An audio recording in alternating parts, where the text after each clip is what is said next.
Hi guys! Today's video guys ay isi-share ko na naman sa inyo isang mukbang. Healthy mukbang si lola nyo. Kasi alam nyo, share ko na lang sa inyo kung ano yung imumukbang ko ngayon. Okay, eto yun. Puchero.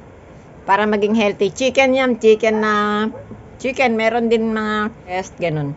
Pero, tinadtad ko yan ng maliliit. Tapos, nilagyan ko ng ginisa ko sa luya. Siyempre, sinote ko. And, lagyan ng soy sauce. Then, meron siyang patatas, carrots, at saka sili and peas para maging healthy siya. Yan. Chicken. Pochero yata yan eh. O yan. So, guys, samahan nyo ako na imumukbang natin to. Okay?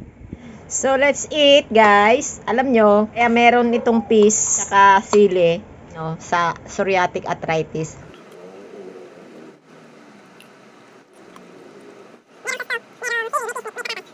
Okay? So, thank you guys again.